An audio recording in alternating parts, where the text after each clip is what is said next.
You don't learn this trade in the classroom, you learn it laying under a truck, figuring things out when they're just not going to plan. There's a lot of late nights, a lot of long weekends, but the team really showed commitment, and that's what was cool about this.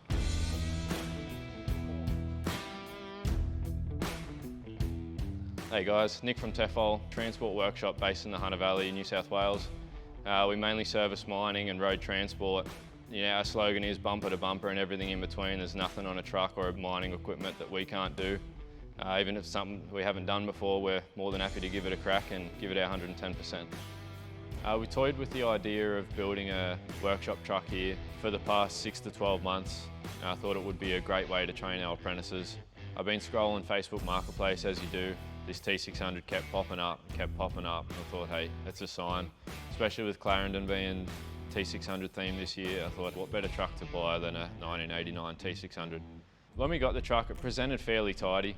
Once we dove into it, we realised that, yes, it was a 35-plus-year-old Kenworth that had had 35 years worth of repairs done to it or patched to it or bodged up, so we definitely had the work ahead of us.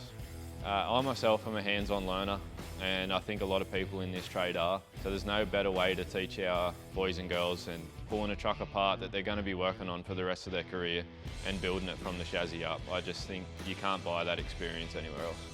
We're very fortunate here to have the facilities that we have. We have a team of roughly 20 mechanics and auto electricians in our section, as well as a team of boilermakers, fitters, machinists, line borers, electro technicians. So there's nothing that we can't do here. And with that much support behind us, that's why we believe we're a great place to bring your truck to. The biggest thing I've taken from it is attention to detail is so important, down to the finest of details. If you're going to cut corners on the little things, what are you going to do on the bigger parts? Everything on this has been done to the best of our abilities. I keep getting frustrated.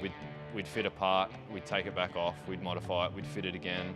And Dad just kept telling me, we're building a hot rod here, nothing is off the shelf, nothing can just be bolted onto it. Fabricate everything, customise everything, fit it, make sure it was right, bolt it up, take it off, send it for paint down in the paint booth, wait for it to dry and then refit it. It was a very timely process, but the end product is definitely worth it. So our plan for the future is to do another truck next year. Same thing, strip it down to the chassis rails, preferably a Kenworth.